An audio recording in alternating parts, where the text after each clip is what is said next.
Bismillahirrahmanirrahim. Welcome to my channel. Today's our topic is Introduction to Biology, which is the chapter of biology of 9th class. Okay, let's start this chapter. तो आज मैं आप सबके साथ जो share कर रही हूँ वो है इंट्रोडक्शन टू बायोलॉजी।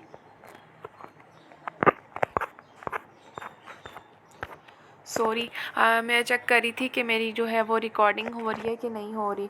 तो आज जो मैं आप सबके साथ इस वीडियो में शेयर करने वाली हूँ वो है 9th क्लास का बायोलॉजी का लेक्चर इंट्रोडक्शन टू बायोलॉजी। तो ये मैंने बुक्स जो है बुक्स से मैं आपको एक एक वर्ड करके बताऊँगी कि इस ताकि स्टूडेंट्स को ना किसी किस्म की कोई कन्फ्यूजन ना हो। तो हम अपना जो चैप्टर है वो स्टार्ट कर लेते हैं। सबसे पहले मैं आपको इसकी रीडिंग करके बताती हूँ, उसके बाद फिर मैं उर्दू में बताऊँगी ताकि आपको कोई कन्फ्यूजन ना हो। तो सबसे पहले ये है कि science is the study in which observations are made, experiments are done and logical conclusions are drawn in order to understand the principle of nature. Science एक ऐसी स्टडी है जिसमें हम ऑब्जर्वेशन बनाते हैं और एक्सपेरिमेंट्स करते हैं और लॉजिकल कंक्लूजन्स देते हैं। मतलब जो उसका हम एंड निकालते हैं वो लॉजिकली होता है और drawn in order to understand the principle of nature. और हम उसमें करते हैं कि नेचर के जो असूल होते हैं उसको समझते हुए हम लॉजिकल कंक्लूजन बनाते हैं। तो यहाँ पे तो एक बात क्लियर हो गई कि साइंस बेसिकली है क्या। साइंस बेसिकली एक स्टडी है जिसमें हम ऑब्जर्वेशंस बनाते हैं और एक्सपेरिमेंट्स करते हैं और फिर लॉजिकल कंक्लूजन बनाते हैं नेचर के असूलों को अंडरस्टैंड करते हुए। तो इज़ इट क्लियर? यहाँ तक तो आपको बात समझ आ गई है। अब हम आगे देखते हैं। इन एंशियंट टाइम, पुराने वक्त में, scientific information was not classified into different branches. Scientific informations को हम डिफरेंट ब्रांचेस में क्लासीफाई नहीं कर सकते थे एज इट एग्जिस्ट टुडे, जैसे कि आज है। मतलब साइंस जब पुराने टाइम में साइंस थी तब उस टाइम में इतनी रिसर्च नहीं होती थी, साइंस के ऊपर इतनी डिस्कवरीज़ नहीं होती थी, तो हम साइंस के बारे में हमें ज़्यादातर इंफॉर्मेशन नहीं होती थी। तो हम साइंस को डिफरेंट ब्रांचेस में डिवाइड नहीं कर सकते, क्लासीफाई नहीं कर सकते। यहाँ पे इस बात का मतलब ये है कि पहले अब हम साइंस पढ़ते थे तो वहाँ पे ये होता था कि साइंस एक सब्जेक्ट है, सिर्फ एक साइंस ही होगा। लेकिन आजकल के टाइम में ऐसा नहीं है। साइंस एक सब्जेक्ट तो है ही है, लेकिन इसके बाद इसमें और मेजर आगे सब डिवाइड हो गया और डिवीजन्स में डिवाइड हो गया और ग्रुप्स में डिवाइड हो गया। वो किस तरह डिवाइड हुआ है वो आगे आपको बताते हैं। All the scientific information was included under one head, science. जैसे मैंने अभी आपको बताया कि तमाम जितनी भी साइंटिफिक इंफॉर्मेशन थी वो एक सिर्फ साइंस के अंडर ही आती थी। With the passage of time scientific information increase many folds and this enormous scientific knowledge was then classified into different branches like biology, physics, chemistry, mathematics etcetera. ये जो मैंने अभी आपको समझाया ये इन्हीं लाइंस का निचोड़ यही है, इसके मीनिंग यही है।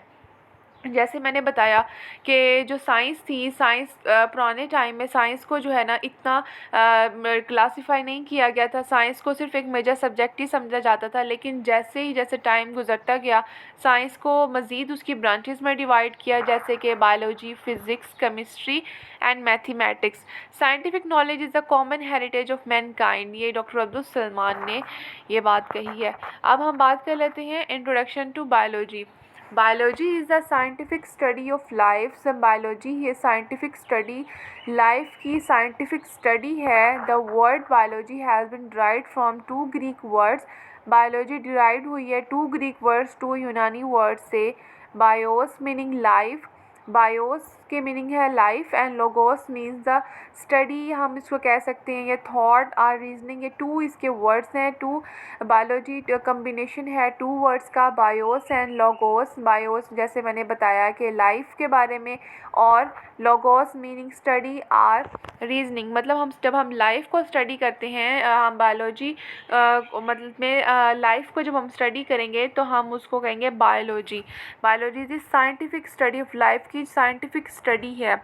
In the course of biology we will study how the man has thought about living things. इन बायोलॉजी के कोर्स में हम देखेंगे कि एक इंसान है, एक आम आदमी है, कि वो लिविंग थिंग्स के बारे में क्या सोचता है और कैसे सोचता है। To understand and appreciate nature it is essential to study the structures, functions and related aspects of living organism.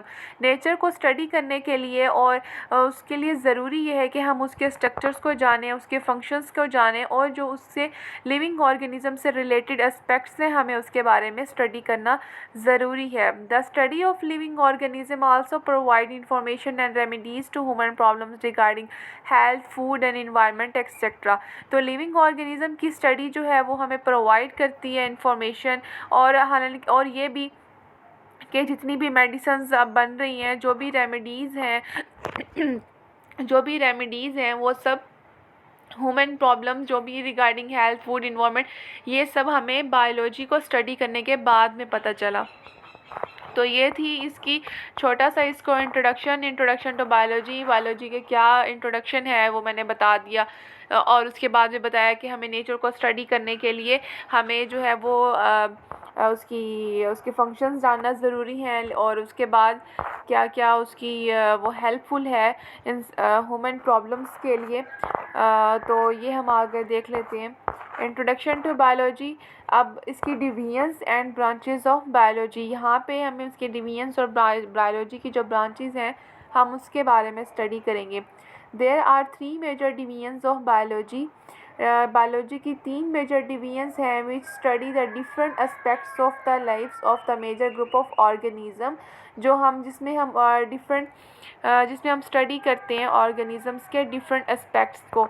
तो सबसे पहले हम देख लेते हैं कि उसकी डिवीजन्स कौन कौन सी हैं। Zoology, botany and microbiology. Zoology the division of biology deals with the study of animal, जिसमें हम एनिमल्स को स्टडी करेंगे वो हम ज़ूलॉजी कहेंगे उसको। Botany this division of biology deals with the study of plants, जो उसमें हम प्लांट्स को स्टडी करेंगे हम उसको बॉटनी कहेंगे। And microbiology this division of biology deals with the study of micro organism such as bacteria etcetera, जिसमें हम स्मॉल ऑर्गेनिज़म्स होंगे, माइक्रो ऑर्गेनिज़म्स होंगे, हम उसको स्टडी करेंगे तो हम इसको माइक्रोबायोलॉजी कहेंगे, जैसे कि बैक्टीरिया हो गया। In order to study all aspects of life, हमें इस लाइफ के तमाम एस्पेक्ट्स को स्टडी करने के लिए these divisions are further divided into different branches, हम इन डिवीजन्स को डिवाइड करते हैं फर्दर डिफरेंट ब्रांचेस में, जैसे कि मॉर्फोलॉजी हो गया, और बाकी जिसे डाउनवर्ड में हमें ब्रांचेस 1 बाय 1 स्टडी करते जाएंगे। तो ये होगी उसकी डिवीजन्स, 3 डिवीजन्स होंगी, ज़ूलॉजी, बॉटनी एंड माइक्रोबायोलॉजी। अब हम इसके बारे में हम आगे स्टडी करें उसकी ब्रांचेस को। 3 मेजर डिवीजन्स तो हो गई कि कौन कौन सी मेजर डिवीजन्स हैं। अब आगे स्टडी कर लेते हैं हम उसकी ब्रांचेस को। तो morphology this branch deals with the study of form and structures of living organism. ये ब्रांच, इस ब्रांच में हम स्टडी करते हैं लिविंग ऑर्गेनिज्म का फॉर्म और उसका स्ट्रक्चर्स, मतलब हम उसकी आउटलुक, एक ऑर्गेनिज्म की आउटलुक कैसी है, जब हम उसको स्टडी करेंगे तो हम उसको मॉर्फोलॉजी कहेंगे। जैसे कि अगर हम मिसाल ले लेते हैं, एक ह्यूमन है, अगर हम ह्यूमन को स्टडी कर रहे हैं तो मैं कहूँगी कि अच्छा ये इसका ये पार्ट इस तरह है, इसका ये पार्ट इस तरह है। तो जब हम उसकी स्टडी ऑफ फॉर्म, उसकी बनावट को, हम उसके स्ट्रक्चर को स्टडी करेंगे तब हम कहेंगे कि ये मॉर्फोलॉजिकल स्टडी हो रही है। तो जब हम उसकी डीपली उसको स्टडी करेंगे तो हम उसको कहेंगे anatomy. The study of internal structures is called anatomy. जब हम इंटरनल स्ट्रक्चर्स को स्टडी करेंगे तो हम उसको कहेंगे एनाटॉमी। तो ये हो गई 2 ब्रांचेस। और उसके बाद हम देख लेते हैं third one, histology. The microscopic study of tissues is called histology. जब हम माइक्रो टिश्यूज़ की स्टडी करेंगे अंडर माइक्रोस्कोप तो हम उसको कहेंगे histology. Cell biology the study of the structures and the functions of cell and cell organelles is called cell biology. जैसे ये नाम से डिनोटेड है सेल बायोलॉजी, बायोलॉजी जैसे मैंने आपको पिछली उसमें बताया कि बायोलॉजी में हम स्टडी करते हैं लिविंग ऑर्गेनिज्म की। जब हम सेल बायोलॉजी बोलेंगे तब हम बात करेंगे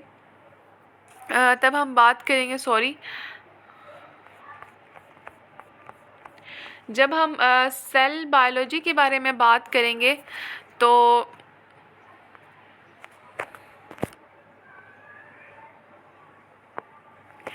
ओके जब हम सेल बायोलॉजी के बारे में बात करेंगे तब हम कहेंगे the study of structures and functions of the cell. जब हम सेल के स्ट्रक्चर्स और फंक्शंस को स्टडी करेंगे और उसके ऑर्गेनेलीज को, तब हम कहेंगे उसको हम cell biology. And this branch also deals with the study of cell division. तो सेल बायोलॉजी क्लियर हो गया कि जब हम सेल की स्टडी करेंगे, उसके स्ट्रक्चर्स, उसके ऑर्गेनेलीज को स्टडी करेंगे, तो हम बोलेंगे cell biology. Otherwise the biology is the study of the living organism. अब हम फिजियोलॉजी पे बात कर लेते हैं।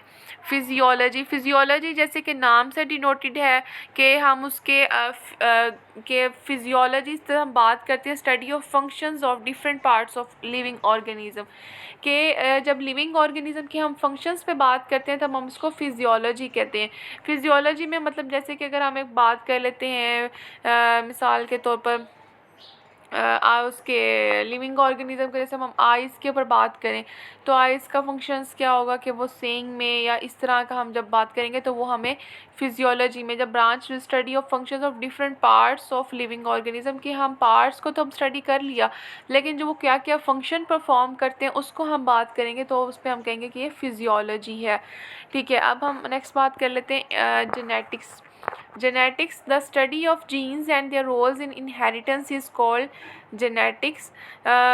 जब हम जीन्स की स्टडी करते हैं और उनका क्या रोल है विरासत में तब हम उसको कहेंगे genetics. Inheritance means the transmission of characters from one generation to other. Inheritance का मतलब ये है कि कुछ जो करेक्टर्स होते हैं वो ट्रांसफ़र होते हैं from one generation to the other. तो ये हम हम इसको जेनेटिक्स कहेंगे। जेनेटिक्स में हम जब हम बात कर लेते हैं कि जब हम जैसे हम बोलेंगे कि एक पेरेंट से इसका आइज़ का कलर आया है तो इसका एक करेक्टर आया है, उसके ऑफस्प्रिंग में इसके हेयर कलर आया है उसके ऑफस्प्रिंग में। जब हम इनके जेनेटिकली स्टडी करेंगे ह्यूमंस को या हम एनिमल्स में भी हम बात करें तो हम उसको कहेंगे जेनेटिक्स, कि हम उसकी जेनेटिक्स स्टडी करें, कि हम उसकी इनहेरिटेंस के बारे में बात करें कि उसका विरासत, उसकी विरासत कैसी है और उसकी विरासत में क्या क्या तब्दीलियाँ आई हैं, क्या क्या सिमिलैरिटीज़ आई हैं तो ऑफ स्प्रिंग में। तो हम इस पे बात जब करेंगे तो वो जेनेटिक्स होगा। जेनेटिक्स हम study of the genes and the roles in inheritance is called genetics. अब हम बात करते हैं embryology. It is the study of the development of an embryo to new individual. तो एम्ब्रियो नाम से डिनोटेड है। जब हम स्टडी करेंगे कि एक एम्ब्रियो से एक न्यू इंडिविजुअल कैसे बनता है, कैसे डेवलप होता है, उसके तमाम तर प्रोसेस को जब हम स्टडी करेंगे तो हम उसको कहेंगे कि ये एम्ब्रियोलॉजी है। It is the study of the development of an embryo to a new individual, कि वो न्यू इंडिविजुअल तक का उसका जो सफ़र था उसकी जब हम स्टडी करेंगे तब हम उसको कहेंगे कि ये एम्ब्रियोलॉजी है। अब हम बात कर लेते हैं नेक्स्ट अपनी ब्रांच के ऊपर, taxonomy. It is the study of naming and classification of organism into groups and sub groups. जब हम स्टडी करेंगे कि ऑर्गेनिजम्स की नेमिंग को, उसकी क्लासिफिकेशन को into groups and sub groups में, तब हम उसको कहेंगे टेक्सोनॉमी। इस बात से ये इसकी डेफिनेशन का मतलब ये है कि अब हमारे पास ऑर्गेनिजम्स हैं या तो हमने देखना है कि हमने उसको नाम क्या देना है और हमने उसको क्लासीफाई कैसे करना है। जब हम उसको नेम दे देते हैं एक ऑर्गेनिजम्स को कि इसका नेम ये है, इसको हम इस सेक्टर में रखें, इसकी सिमिलैरिटीज़ उस ऑर्गेनिज़म से मिलती हैं तो हम उसको उस ग्रुप में डालें। तब हम जब ये अरेंजमेंट करते हैं कि ऑर्गेनिजम्स की, के नेमिंग की और उसकी क्लासिफिकेशन की, कि उसको ग्रुप्स में और उसको सब ग्रुप में जब हम डिवाइड करते हैं तो इस तरह की जो हमारे पास स्टडी होगी तो हम उसको टेक्सोनॉमी कहेंगे। हम इसको टेक्सा भी बोलते हैं। जब टेक्सा मीन्स ग्रुप्स में डिवाइड करना, तो taxonomy it is study of naming and classification of organism into groups and sub groups. अब हम नेक्स्ट बात कर लेते हैं palaeontology. Palaeontology it is the study of fossils which are the remains of extant organism. जब हम study करेंगे fossils को, जो हमारे एक्सटेंट ऑर्गेनिजम्स होते हैं तो उसको हम कहेंगे palaeontology. Palaeontology is basically study of fossils जो एक नापैद हो चुकी होती हैं। जैसे कि हम डायनासोर से बात कर लेते हैं। डायनासोर जब हमारे अर्थ के ऊपर मौजूद नहीं है लेकिन उनके हम कह सकते हैं कि उनकी फॉसिल्स मौजूद हैं अर्थ के ऊपर। जब हम उसकी फॉसिल्स की मदद से हम उस ऑर्गेनिजम्स का पता लगाते हैं तो अर्थ के ये जानवर या जानदार के कोई चीज़ इस अर्थ पे थी या नहीं थी, तो हम उसको कहेंगे पैलेंटोलॉजी। मीन्स कि हम जब स्टडी करेंगे कि जब हमारे फॉसिल्स थे अर्थ के ऊपर, तो उनकी करैक्टर्स कैसे थे या वो किस किस तरह का उनका लाइफस्टाइल था, जब हम डीपली उनके ऊपर सर्च करेंगे तो हम उसको कहेंगे ये पैलेंटोलॉजी है। पैलेंटोलॉजी हम यहाँ पे एग्जांपल दे सकते हैं डायनासोर्स की। तो ये होगी स्टडी ऑफ फॉसिल, जिसको हम कहेंगे पैलेंटोलॉजी। अब है बात इन्वायरमेंटल बायोलॉजी की। It deals with the study of interaction between the organisms and their environment। इधर हम डील करते हैं या स्टडी करते हैं interaction between organism and their environment. Organisms की अपने इन्वायरमेंट के साथ क्या इंट्रैक्शन है, इस तरह की जब हम स्टडी करेंगे तो हम उसको कहेंगे इन्वायरमेंटल बायोलॉजी। तो हम ह्यूमंस में भी बात कर सकते हैं कि ह्यूमंस की इन्वायरमेंट के साथ जो इंट्रैक्शन होगी हम उसको कहेंगे इन्वायरमेंटल बायोलॉजी। मतलब ह्यूमंस की या ऑर्गेनिज्म की जो इंट्रैक्शन होती है, क्या वो ताल्लुकात होते हैं माहौल के साथ, इन्वायरमेंट के साथ, हम उसको कहते हैं इन्वायरमेंटल बायोलॉजी। तो नेक्स्ट हमारे पास जो ब्रांच है हम उसको कहते हैं sociobiology. This branch deals with the study of social behaviour of the animals that make societies. इस ब्रांच में हम स्टडी करेंगे कि एक एनिमल्स का सोशल बिहेवियर किस तरह है अपने माहौल के साथ, तो उसको कि जो वो एक अच्छा मुआशरा बना सकता है कि नहीं बना सकता। इस तरह की जब हम स्टडी को करेंगे तो हम इसको कहेंगे सोशियोबायोलॉजी। जैसे कि अगर हम बात करें ह्यूमंस की, ह्यूमंस अगर एक माशरे में रहते हैं तो उसकी इंट्रैक्शन माशरे के साथ किस तरह अच्छी है या बुरी है, तो हम जब इसकी स्टडी करेंगे हम उसको कहेंगे सोशियोबायोलॉजी कि वो इंट्रैक्शन है या social behaviour of animal that makes societies. तो ये हो गई सोशियोबायोलॉजी। अब हम बात कर लेते हैं नेक्स्ट ब्रांच पे parasitology. This branch deals with the study of parasite. Simple है, पैरासाइटोलॉजी पैरासाइट से निकला है। जब हम स्टडी करेंगे पैरासाइट्स के ऊपर तो हम उसको कहेंगे पैरासाइटोलॉजी। अब बात है बायोटेक्नोलॉजी के ऊपर। Biotechnology it deals with the practical application of living organisms to make substance for the welfare of the mankind। इस ब्रांच में हम बात कर लेते हैं कि living organisms, the practical application of living organism, कि हम लिविंग ऑर्गेनिज्म से की जो एप्लीकेशन हम बनाते हैं ताकि मैन काइंड की वेलफेयर के लिए, तो इस तरह की जब हम स्टडी करेंगे तो हम उसको बायोटेक्नोलॉजी कहेंगे। जैसे कि बहुत सी बायोटेक्नोलॉजी में हम जो काम कर रहे हैं, तो हम काम ही बायोटेक्नोलॉजी में हम इसीलिए काम कर रहे हैं, तो नई नई टेक्निक्स निकाल रहे हैं ताकि हम ह्यूमंस की वेलफेयर के लिए, उसकी फलाह के लिए कुछ काम कर सकें। तब हम जब इस तरह की स्टडी करेंगे तो हम उस ब्रांच को हम कहेंगे biotechnology. Immunology, that is a study of immune system of animal. जब हम एनिमल्स के इम्यून सिस्टम को स्टडी करेंगे कि उसकी इम्यूनिटी कैसी है, कि वो हद तक कि वो एक जब एक डिज़ीज़ आ जाए उसको डिफेंड कर सकता है कि नहीं कर सकता, तो उस तरह की जब स्टडी को करेंगे तो हम उसको कहेंगे immunology. Which defends the body against invading microbes. तो ये बात हो गई इम्यूनोलॉजी की, इम्यूनोलॉजी। एंड लास्ट वन है entomology. Entomology it is the study of insects. जब हम इंसेक्ट्स की भी बात करेंगे, इंसेक्ट्स की स्टडी करेंगे, हम उसको कहेंगे एंटोमोलॉजी। अब है फार्माकोलॉजी। फार्माकोलॉजी नाम से डिनोटेड है, it is the study of drugs and there effects on the system of human body. जिसमें हम स्टडी करेंगे ड्रग्स को, अद्वियात को, और उनके क्या असरात हैं इंसानी जिस्म पे ऊपर, तो हम उसको कहेंगे फार्माकोलॉजी। तो ये थी इसकी ब्रांचेस और उसकी डिवीजन्स। तो हम बात करेंगे relationship of biology to the other sciences अपनी नेक्स्ट वीडियो में। तो हमारे चैनल को ज़रूर सब्सक्राइब करें, और अगर आप हमारे चैनल पे नए हैं तो हमारे चैनल की आपने सब्सक्राइब करना मत भूलें और बेल आइकन को प्रेस कर लें ताकि आने वाली हर वीडियो आपको मिल सके। आई होप आपको मेरी आज की वीडियो अच्छी लगी होगी। अगर अच्छी लगे तो मेरे चैनल उसको लाइक दें और ज़्यादा से ज़्यादा शेयर करें। अपना बहुत सारा ख्याल रखिए। मिलते हैं अपने नेक्स्ट वीडियो में। अल्लाह हाफिज़।